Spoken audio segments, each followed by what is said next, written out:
Back on the UConn Hockey Coaches Show, Bob Joyce, Adam Giardino, Mike Cavanaugh here. It is the first of 8 we'll do on the year from Bears. Our next one will be on October the 30th. Usually Monday nights we'll be here. Maybe the lone exception might be one of the show right after. No, actually they're all on Mondays because we were supposed to do one on the 2nd, but the men are playing, so we moved it back a week to January the 8th. Thanks to Mike. And 15 hockey broadcasts this year, a good chunk on Friday nights. We've got every Friday through the BC series, so that's this weekend through November 17th. Then we start again on the 12th of January and go right through pretty much the end of the regular season. Only one Connecticut Ice game for us, though, because Notre Dame and UConn women play prime time, the Connecticut Ice final night. That was kind of a bummer, but that's okay. Yeah, that is a bummer. We'll deal with it. Surprised that we don't trump that. Sorry, you know the fan base here. You know that. As far as your team goes, a veteran defensive group, really, really solid. Do you expect anything less of them this year? What are your expectations now that a good chunk of these guys have been here 3-4 years now to really take that next step? Well, we're going to rely on them to be the backbone of our team. I mean, when you have 5 defensemen that are returning and 4 of them have probably played close to 100 games in their career anyway, you're going to rely on them at times. And it's nice to have that stability back there defensively because we all know you win games with great defense. Well, I'll do the math for you. Andrew Lucas, 119. Jake Flynn, 121. Harrison Reese, 128. John Spetz is up to 95. So he's knocking on the door, and you're right. 4 guys with that kind of experience is incredible. It's great. And like I said, and we can rely on them to settle games down. And I think that also helps, with your goaltending as well. We have, 2 goaltenders this year, where last year we had 2 goaltenders who hadn't played a game yet in college. And then this year we have 2 that have, experienced a lot of college hockey. Where have you seen Arseny's skill set improve? I think he's super skilled and athletic. And I think what he has to do is manage games better. And there's sometimes, last year he would have a 35 save game where if he managed it better, it probably would have been 27 saves, But because he doesn't control a rebound, they get another shot or 2. And I think that's where his game's got to continue to grow and develop. And Vince Stiletti does an excellent job with him. So to be more of an efficient goaltender, and you see some of those goalies that are so good, plays just die with them. They don't get extended. There's not, multiple shot shifts because they eat that first puck and get a face-off. I think we've done pretty well wasting 25 minutes before asking about Matthew Wood.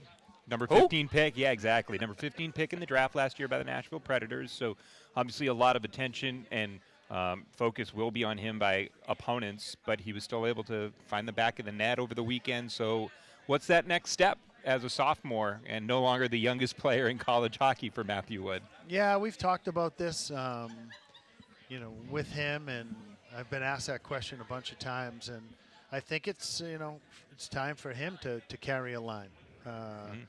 That's going to be his next step, and then the step after that I think is going to be a leadership piece.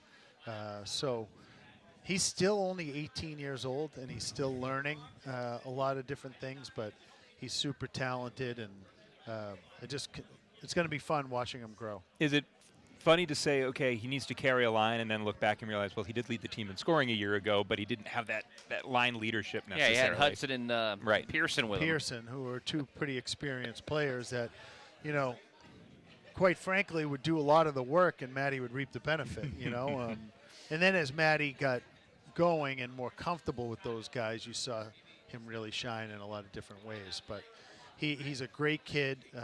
Before I left today, he was in the weight room on a day off. So he's totally committed to being the very best player he can be. I look at some of the second-year players like a Cartman, Ryan Tattle.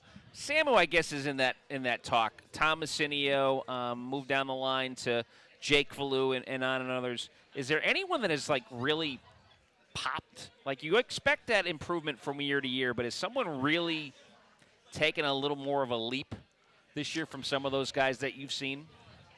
I don't know if any one particular has taken a leap, and it's so early still. But sure. Jake Percival continues to keep getting better and better for us.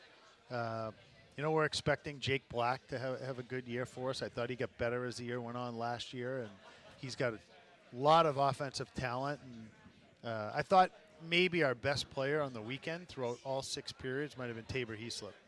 I thought he was outstanding on both ends of the ice, and whether it was killing penalties or when Chase went down, he jumped up and filled that role with Matty and Jake Richard and did it seamlessly. So he was like a Swiss Army knife for us this weekend, and it was really brought a ton of energy to our team.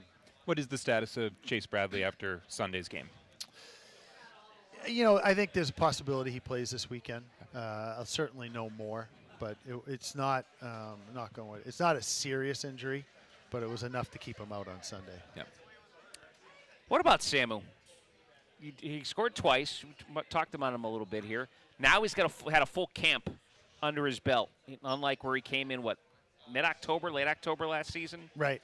To get acclimated? Yep. Now that he's been fully acclimated here, what are your hopes for this season for him? Well, that he continues to get better, and if you have Hudson and Matty Wood and Samu up the middle, that's 2-3 pretty good centers right up the middle there, and he brings a lot of size. I'm hoping he becomes an elite penalty killer for us. He's pretty good on face-off. I'd like him to become a guy that you can rely, like he's a 60% guy on face-offs. I think he has that ability. And just, continue to affect the game in all aspects, whether it's power play, penalty kill, 5-on-5. I'd like to see him become that big, heavy center that most teams covet. Yeah, to hop on that, the penalty kill, I think, was 8 of 9 over the weekend. Is it going to have a different look than it did a year ago, with maybe some of the forwards being different?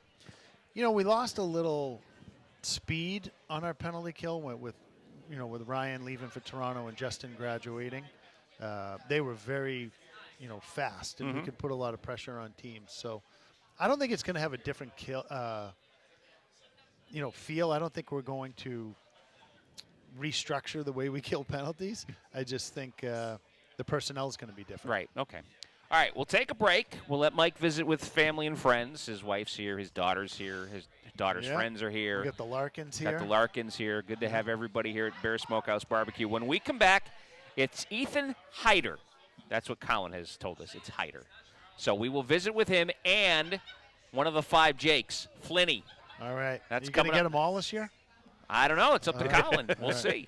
The UConn Hockey Coaches Show continues in a moment here on Learfield. Stay with us.